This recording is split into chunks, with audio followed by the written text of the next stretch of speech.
Yes, people, welcome back to episode 74 of the Catabolic Window podcast here. Jack got the number wrong last week. It is actually 74.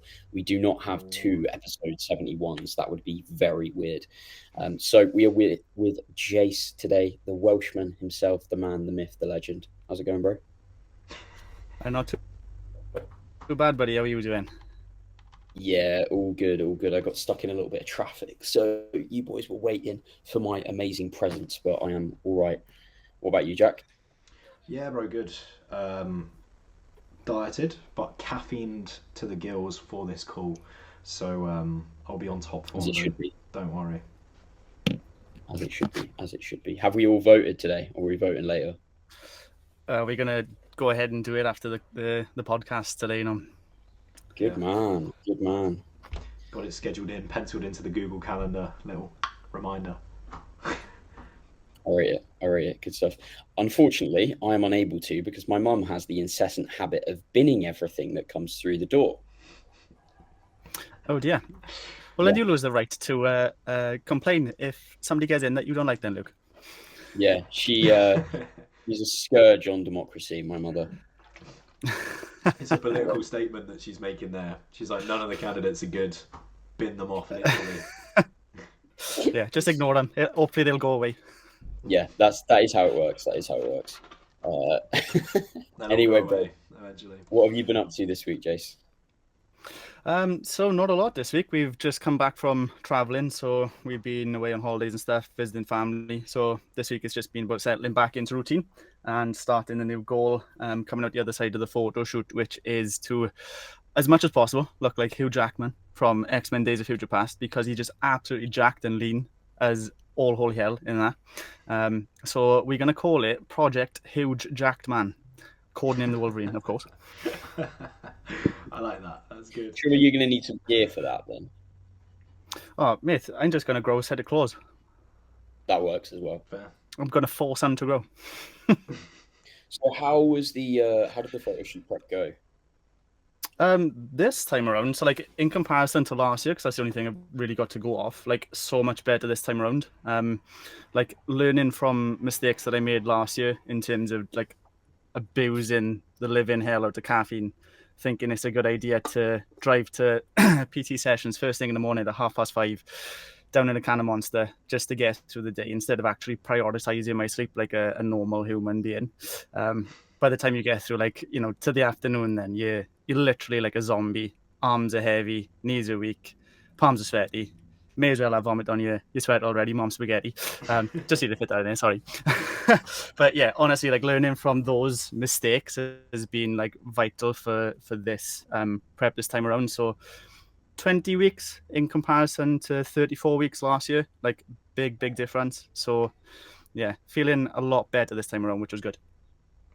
What other mistakes do you think you made, or was it mainly the sleep one the first time around?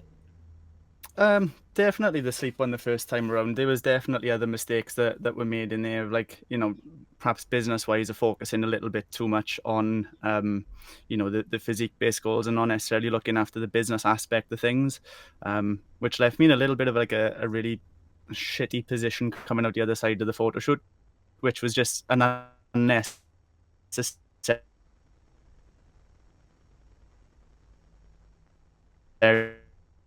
stress pressure placed on myself, you know, to learn from. Perhaps meals that I had, perhaps not eating enough food volume, but yeah, just like generally eating like rather plain foods and things I didn't necessarily enjoy too much, but having a little bit more of like freedom with flavors and stuff this time around generally helped, I think. That's interesting because like when I diet, I'm like, make it as boring as possible. I can't be asked. I'm not hungry anyway.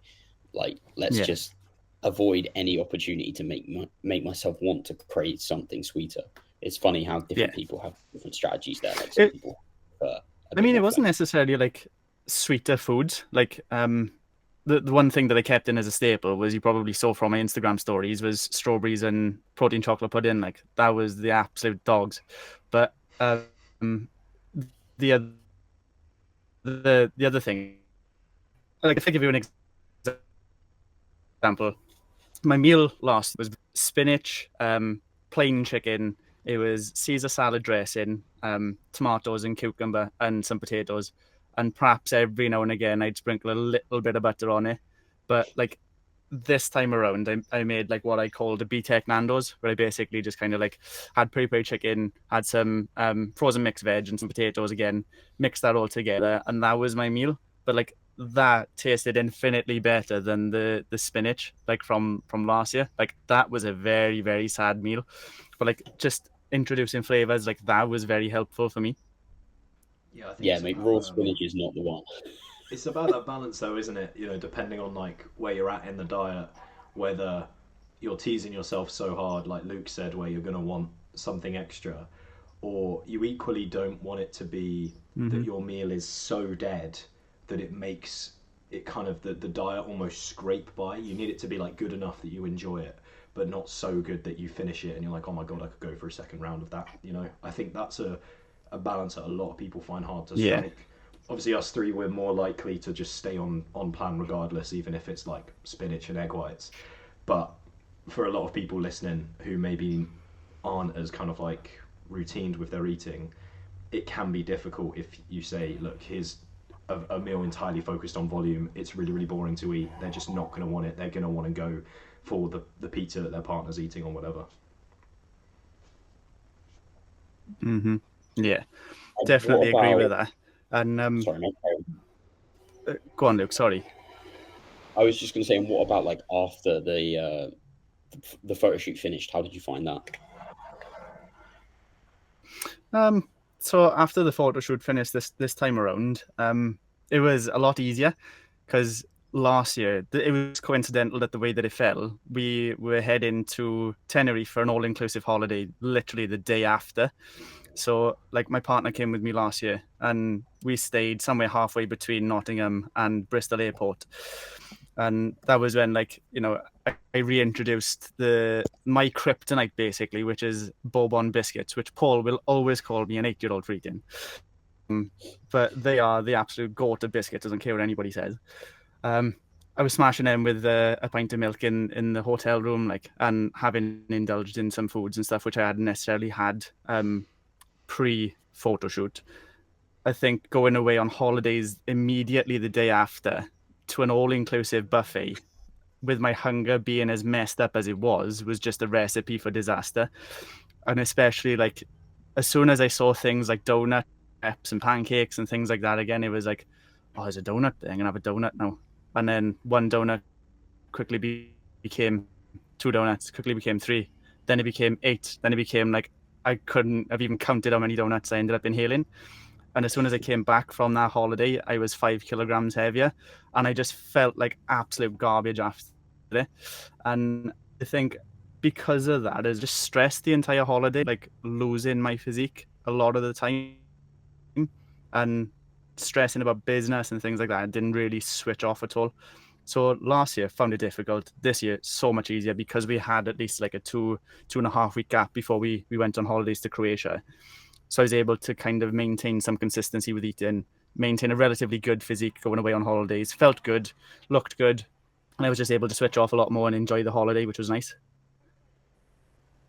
Yeah, so sounds like it definitely went a lot better. Going on holiday straight after a diet, let alone a photo shoot, is probably not the best bet. So it's good that you've learned from that and sort of know that for future stuff. Did you have many of those struggles like this time around of overeating and not being able to sort of enjoy the food and that sort of thing because you were like so hungry, or you know? Absolutely. So there was a couple of times, to be honest. There was one time where so I said the prep this time around was 20 weeks. There was a time, probably if I had to hazard a guess when it was, because I can't remember the exact date and stuff, was in March. And like biscuits is one of my biggest downfalls, Luke, right? And you'll probably know that about me anyway, just from knowing me. Is like I literally smashed so many biscuits, and I was just like utterly I was just utterly disgusted and disappointed with myself for doing that. But like rather than ponder on it and just like be like, oh my god, I've done this, it's just move on from it. Like that's the biggest thing when it comes to dieting is don't just let like a one mistake or one mess up or whatever turn into like your entire day is now ruined or your entire week is now ruined and you've wrote it off. there was another instance where like I was stood in the kitchen and I was about 5 slices of bread and butter deep into the bag before I realized, what the fuck am I doing? Like, why am I doing this? It's like counterintuitive to my goal.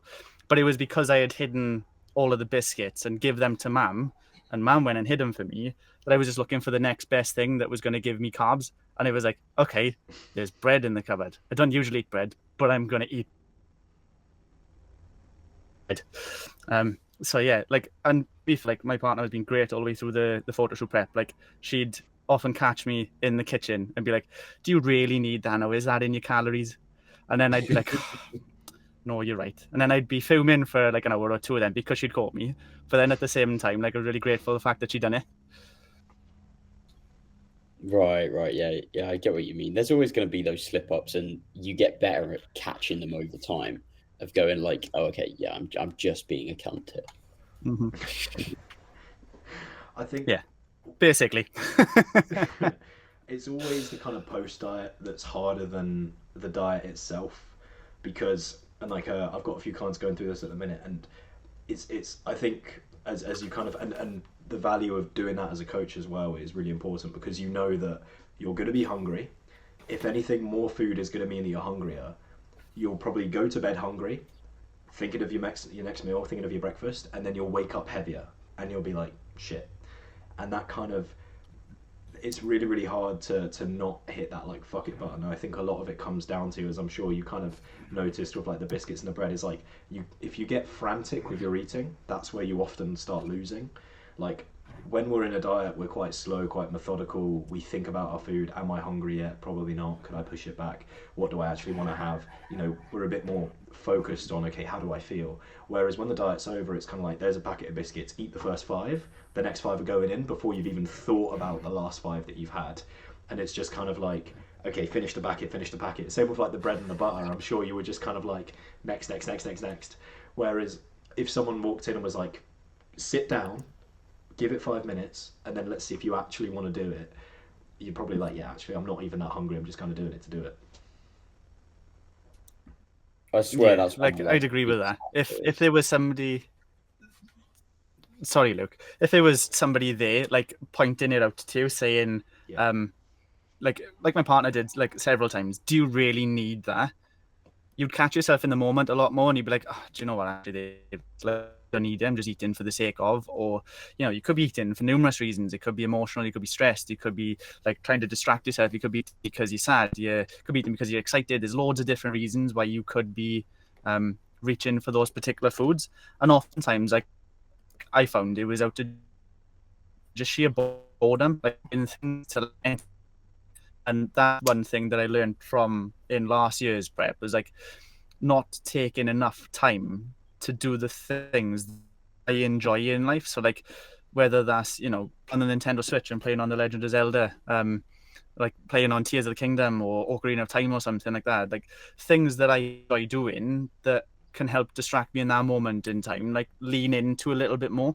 Or, you know, like things that might be causing you stress. So you're really looking at like managing your stress as much as you can, like controlling your controllables. Like, Yeah. Mate, whenever I'm dieting and kind of I get to that point where food focus is elevated, one thing that helps me is I'll eat a meal, and then if it's a rest day, I'll just take myself to like a coffee shop or something and work, get myself a nice 0-calorie drink. It gives you kind of something to, oh, fucking hell, I got muted. It gives you something to enjoy, but it kind of takes you an environment where like you can be productive, you can distract yourself, you get a bit of a commute to and from, and it's a lot easier than just kind of like being sat in your house near your fridge, kind of waiting for the timer for that next meal. mm-hmm. And like, if I accidentally eat a little bit later than usual, that's also absolutely fine, because, you know, if hunger's really that present, I'm not too concerned. Yeah, your environment does play a massive part in it. Like, if you're constantly around foods that are quite triggering for you, and you're always going to overindulge on those things, like, you're just making the journey and the process of like losing body fat or even getting in photo shoot condition, like just losing body fat in general, you're just making your journey a lot harder than what it needs to be. because you've constantly got things around you that are just going to be temptations, and very easy to cave into temptations again, like when you're stressed and things like that, you know.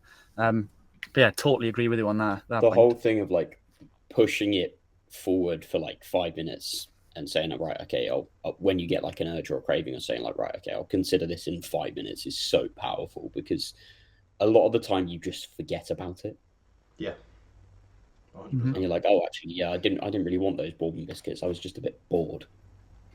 Yeah, you just kind of need something to like. No, I always want the bourbon biscuits, Luke. That's why like bodybuilders in prep always talk about like, if you're hungry, go for a walk. You know, because it's going to be more expenditure, but also it gives you something to do. And often, like, when you do something and take yourself out your environment, away from your fridge, you kind of get back and you're like, oh, actually, you know what, I'm kind of feel okay. Or like your mind starts to wander on a walk and you start to kind of think of things to do. I mean, you touched on like getting back into gaming. Like, yeah, I mean, 100% I can relate to that. Like, when I'm dieting and training becomes a little bit shorter, or just kind of becomes less of like a like less extended, because there's not as much food there to supply that training for ages, I might focus more onto like, okay, I need to fill this time with something, either gaming or watching TV or something, because otherwise, if you've got more free time and you've got that kind of increased food focus, it's a deadly combination where you're like, well, okay, you know, I might as well like eat a meal now, and then you end up with like a huge meal gap, or you go, oh, I just have a little snack, and then that snack turns into a meal, and it can just throw you off, and that's not really what you want. Whereas if you're busy, like when you're playing Tears of the Kingdom, it's very hard to be like, oh, I could really, you know, go for fucking my next meal, because you're like, no, I want to do this quest, or fucking wherever you're up to in Tears of the Kingdom. Mm-hmm. What are your like yeah, all-time favorite games, Jace? All-time favorite games. Oh, now you're asking. So it's definitely got to be Call of Duty Black Ops 3, because if I didn't say that, then my tattoo on my arm means absolutely nothing. So I've got a tattoo on my arm, which is a quote from. I'll tell you. So I got a tattoo on my arm from one of my favorite characters in Call of Duty Zombies, Edward Richtofen, and it says, Oh, yeah. "I am no fool. What I do only to secure a better tomorrow." And I felt like that just like resonated with me at that point in time in my life, where the things that I was doing and putting in place from the time that like I lost my father in 2016 and lost the family home in 2016 to everything that's led me to this point now, I've been doing to secure a better tomorrow continually. So like whether that's, you know, I was doing my level 2 fitness instructor's qualification while I was working in retail in Asda, whether that was working towards becoming a section leader, which is basically a supervisor level, to then manager in Asda, to then doing my level 3 alongside doing those things as well. Like everything that I was doing was just taking steps to continually secure a better tomorrow for myself. And that's what I'll always do, like for the rest of my life, until like I get my life to a place and my career to a place that I am just happy, then like, you know, retire with everything. Mate, that's really powerful. I like that. But what are your other top games? Got a bit deep considering you asked me what my favorite games were. We've got to keep the conversation super I did not circular. expect that, but no, it makes a lot of sense. Like, I think a lot of the issues that people have is they're doing the thing that's easier today and making tomorrow harder, rather than the reverse, which is like what you're proposing, and definitely what I would encourage. Oh, mate, this is a conversation I've had like so many times. Like, you know, whenever people like talk about like studying for something, or like people doing a PT course, and they're like, oh, I've got this test coming up, I'm really struggling to study. How do you motivate yourself to study? And I'd be like, no one studies because they enjoy studying. Like, even in a topic that you like, studying isn't fantastic. You don't study for the laugh of it. You study because it's going to make you better, and it's going to make you pass that exam. And why do you want to pass that exam? And I think a lot of people can get so short-sighted with like, I don't want to study, I'm not going to do it. Or like, I don't want to do this, so I'm not going to do it. And it's like, well, you actually do want to study if you look deeper, because you've picked this qualification out. You've said that you want to be a PT, you've said that you want to be a better PT, and that means doing well in your exams, and that means studying.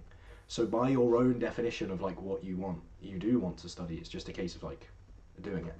And I think that kind of translates to a lot of like other different areas. The same with like dieting or like business stuff. You know, when you've got like when you're really tired and you've got like a million check-ins to go through, and you can catch yourself being like, oh, I don't want to do this. You'll be like, well, actually, I do, because I've decided that like this is the amount of clients that I want, this is the amount of work that I want, and ultimately I want to help these people. I'm not going to not do their check-ins.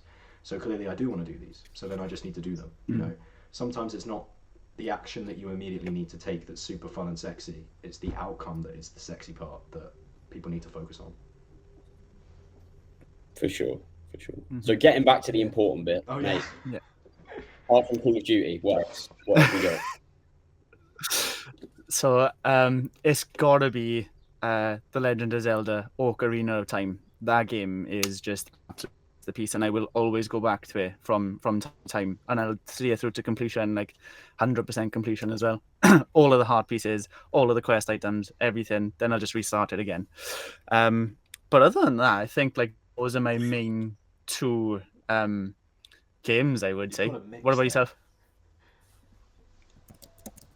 You've got a real mix there. You've got an old school single player open world on a Nintendo console versus the third sequel to a Treyarch multiplayer shooter. Fair enough. Yeah. Oh, and literally like anything Mario, like Super Mario 64 is like one of my all-time favorite games as well. Or anything Mario Kart. Like, do you know how people just have that one thing that they're just really good at in life without even trying? Yeah. Mario Kart is that thing for me. Have you played through Odyssey then? Not Mario Kart Odyssey, obviously Super Mario Odyssey. I have got no, not Odyssey. I haven't got Odyssey. I've got Galaxy. Is it that one? Oh, Galaxy. I've tried playing that one. But Galaxy's a good one. Galaxy 2 as well. Yeah. Well, what I bought was the Super Mario 3D All Stars game. So it comes with the old school like Super Mario 64. It comes with Mario Sunshine and Mario Galaxy. And Mario Galaxy was like an entry that I never really played, so I haven't really touched that one too much. But Super Mario 64 is one of those ones I'll always go back to. The same as The Legend of Zelda: Ocarina of Time. Fair enough, man. I like it. Mario 64 is a good one. I like it a lot. Those games for me that I like continually go back to have got to be Elder Scrolls and Fallout. And I'd probably say, if I was to say like top 3 games I've played, probably Fallout New Vegas, Skyrim, and Assassin's Creed Black Flag is probably in there as well. Damn. Shout. Mark, what about you, bro? My like serious pressure here. I tend to return to franchises, right? So anything anything Bethesda, usually I'll fall back into like Fallout or Skyrim. Pokemon will have a chokehold on me every few months for a good few months. Like I'm playing through Soul Silver very, very slowly at the minute. And then I'm trying to think, what's another one? Man, like that I've ever played. Maybe The Witcher 3. Yes, yeah, The Witcher's got to be in there as well. I played that a few times. I've got the first 2. I haven't played them. I bought them right before I became a busy coach, and now I'm going to sack off all my clients so I can play them, basically. That is the correct choice.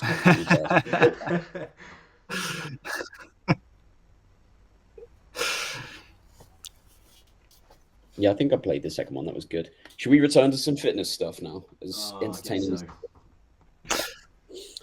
So how did you, like, while you're doing the photo shoot prep and now that you're out of it, what's the like the contrast you found with sort of business, and because you do PT and online, right? The online stuff has been, I say recent, like relatively recent, within the last like 7 months at least, maybe 8 months, working with Jack Curtis. That's been really good and really insightful, and I think a really good entry into online coaching for myself, working alongside somebody like Jack who's got the experience that he has within the industry, and getting to work with him is like probably one of the best starts I could have to doing online coaching.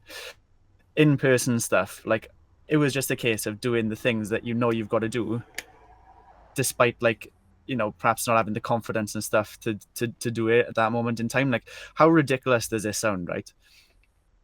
Scared to walk the gym floor, talk to people through fear of like just say, no, thanks, I don't need your help. Like, how ridiculous is it? You know, like that's the things that I just needed to do to push the business on, and that things that I wasn't necessarily doing because I just got into this thing of like not prioritizing sleep, abusing caffeine, feeling like a zombie, doing the photo shoot prep, and just going in, getting the sessions done, and then going home and just sleep in for majority of the day. So it was like my efforts and my stuff and my thought process around it just weren't going towards business. It was like I just need to get through the day and just not die. That was my thought process pretty much. Like this time around, it's been a lot different where I put the effort in coming out the other side of the photo shoot. I walked the gym floor. I spoke to people. I was helpful when, they needed help. And that was then prosperous for me. And my business started to pick up a little bit more with referrals from clients. And then people were seeing me coaching other people, seeing people have fun on the gym floor. Then they decided that they wanted to work with me. So the business just continually grew from September. And it's just been growing ever since, which, like, to me is, it almost creates a sense of like, oh my God, it's all going to be taken away from me in a matter of seconds and all my clients are going to leave me. But at the same time, it's like, I worked hard to get it to that point. So I just need to enjoy it while it's here and not get too hung up on the highs and not get too hung up on the lows, which is something that I'm still trying to do. Like, as you guys know, like when you lose a couple of clients, it's like squeaky bum time. You're a little bit like, oh my God, my clients are leaving. I'm losing money. But at the same time, you're like, do you know what? They leave in for a reason. Like, they leave in because you've helped them get to where they needed to be. Yeah. And they feel confident enough to then go off on their own and go to the gym on their own and do exercises on their own, which is ultimately like what we are trying to do for people as well as coaches, like especially if you're coaching gym pop people. But like sometimes it can be a case of clients drop off for whatever reason, innit? 100%, man. I think it's kind of, there's always a little bit of panic there whenever clients leave, and a little bit like concern for the client because they're no longer, you can no longer kind of be there for them to the same capacity. So it's always like the end of a relationship, and you're kind of like it's kind of like when your kid goes off to school or something, and you're like saying goodbye to them on the bus, and you're like, make sure that you track your macros carefully. That's hilarious.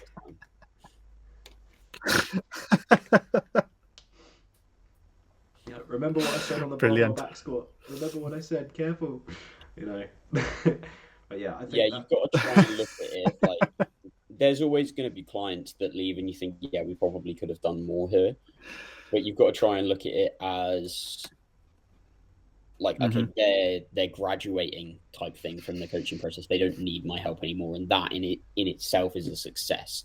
Like, especially when you're coaching more gen pop people, you don't want to be coaching someone forever. If they always need you, you're probably doing a bit of a shit job.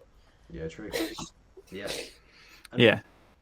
Unless, of course, they just really like you and want to stick around with you, I guess. Then that's one of the other things. And That like the time of year as well, like you got to factor that into it. Like,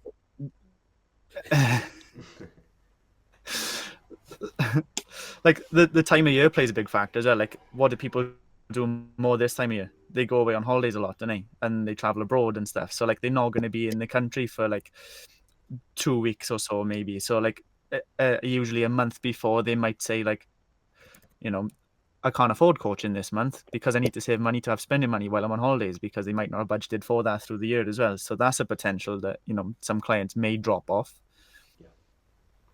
Yeah, man. Yeah, that's very true. I think it's a case of like why, and kind of like why are they leaving and how much have you done as a coach. I think that's what matters most. Like, if they've just kind of come to the decision, particularly if it's financial, it's kind of like, well, there's not really much I can do there. But like Luke said, kind of if I doubt that people kind of, if they're struggling to see progress, that they would stay on forever. They're more likely to leave.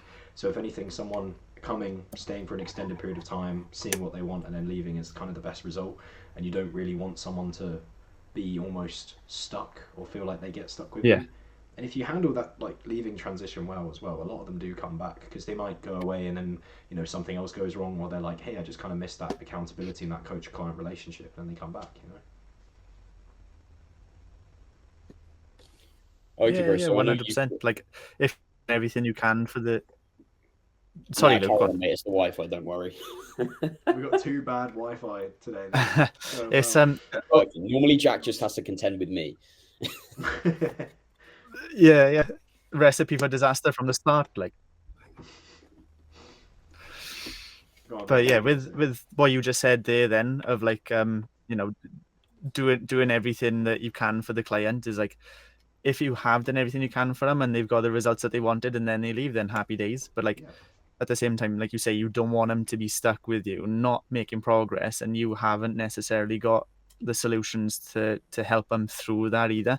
Like, your job is to help problem solve these things with them and help them. Like, you're kind of nudging them in the direction then of where they want to take things and what they feel is suitable for them to do, really, isn't it? Rather than saying to them, you must do this, you must do that, because that's like, this is, some people want it, but largely it's unhelpful. Yeah. I mean, as well, like the majority of your ability to market and kind of get clients is going to be referrals or just actual results that you've got. So let's say that you did retain 10 clients for 10 years, but it might be really hard to get new people on, because if those people are staying for 10 years because they're not getting results, or because they're seeing results but very, very slowly, that's not fantastic. Whereas if you've got a bit of a turnover rate because you're successful as a coach, it's kind of like, well, people are kind of going to be more interested in you because people don't want to come on and stay on forever. They want to have an end point. And even if they do work with you for like a year, 2 years, and then leave, and they can tell their mates, hey, he was fantastic, and then they might bring on 2 people, and then you've actually grown in number rather than just having the same. Yeah. So yeah, I think people, I guess some coaches almost lose sight of that, like you pointed out, the goal is to graduate the client, like kind of almost make yourself a little bit redundant. But even then, we all know that there's benefits to coaching that you can't replace with self-coaching. Like just having someone there, having that adherence, like having that reliability. Like, I You mean, saying I'm doing a shit job? that's the reason that like I've got a coach is, yeah, he knows more than me. There's going to be stuff that he brings up that I'm like, oh, I didn't know that. But a lot of it at this point is going to be just like collaboration, just like being like, hey man, I want to do this. What do you think? And like the same thing that like Luke does with me and I do with Luke as well. Like we still bounce ideas off of each other, and it's really important to not just be the kind of only person making decisions for yourself, I feel. Fair. Mm-hmm. I'll read it. So, bro, I know you've got to jump in a couple of minutes, so I thought we could. Oh, what was that? I don't know if you boys heard that. My laptop was noise. So I thought we'd round up with a couple of quick fire questions. First one: top 3 monster flavors. What have we got? Lewis Hamilton, gold. Oh no, gold's not in my top 3 anymore. White and Rosa. Fair, solid choices. I rate it. If you could coach any historical figure, who would it be, and why? Oh Jesus Christ. Well, bugger it. Jesus Christ is one of them. That's a good one. You could make him so jacked that he wouldn't God, have died. I haven't got. Yeah. Basically, he would have crucified the cross instead. Like, no, I really don't know. That's a tough one. Give me another one. Your nightmare meal plan, like meals that you would hate to eat. Oh Jesus! You can do 3. You can just do 3 or 4 meals if you can't think of that many. Just see how many you can rattle off. Yeah. Or even 2 meals, maybe 1. It'd have to be it'd have to be the classic porridge, spag bol, nuts and protein shake. It's got to be the classic. Spaghetti bolognese isn't that bad. I feel attacked by that. If you've got to eat it every day, Luke, come on. All right, and then last one, maybe not so quick fire. What is something you feel we're not talking about enough in the fitness industry?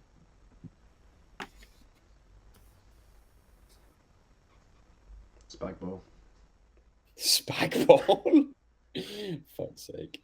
Oh, we love a bit of Wi-Fi. Yeah, Wi-Fi is not Wi-Fi. Not ideal. Doobie-doobie-doo. I'll have to edit this down. I'll make a reminder. Oh, I think I lost you there. Wait, are we back? There we go. Do you hear the question, bro?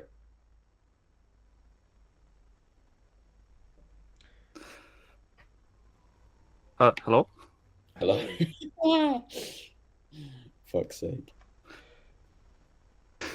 This is very, very, very delayed now. Right, Yeah, that's shocking. We almost made it, man. So I just said, what's something you think we aren't talking about enough in the fitness industry? What's the last question? That we're not talking about enough in the fitness industry. Yeah, that we're not like, whether that be coaches or just people in general, like talk an aspect of fitness that we're not considering enough as much as we should be. I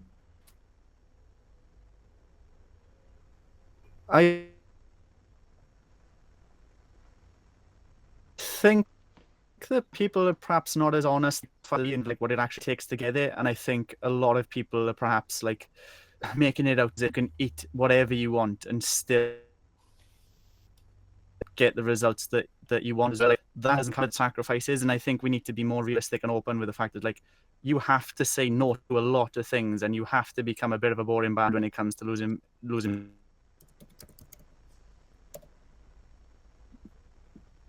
You can't just have your cake and eat it. We shouldn't be in that. We should be saying, yes, you can still have the foods that you enjoy in moderation, and it doesn't mess about with your hunger too much. But you can't get like to a point of fat by eating McDonald's. So it's a fine balance of struggling. So I think be like encouraging those type of things and just being a lot more honest with how the process actually looks, I think. It's a very good point, mate. I think that's a very, very good point, particularly for fat loss in particular. For some people, it's going to be a real shove, given their habits or their lifestyle, or I mean, how much of them there is and how active they are. If you've got someone really, really inactive, short, and quite light, it's going to be some horrible calorie numbers potentially if you're really trying to pull weight off, you know? So I was just saying, where can people find you and the stuff that you do? So essentially just plug it away.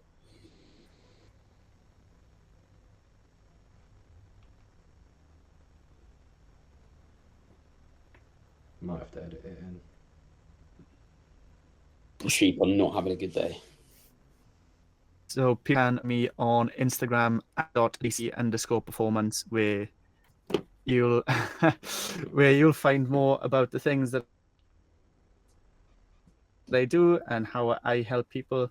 So all people lose some pounds in 90 days, get and learn to maintain their heroic physique. Good stuff. Good stuff. Well, thank you very much for coming on, bro. Really, really appreciate it. Have a lovely rest of the day, everybody that's listening, and you two boys as well. Thank you very much. Thank you very much for having me, gents. All right. Everyone have See a nice you later. day. Goodbye, everyone. See ya. See you.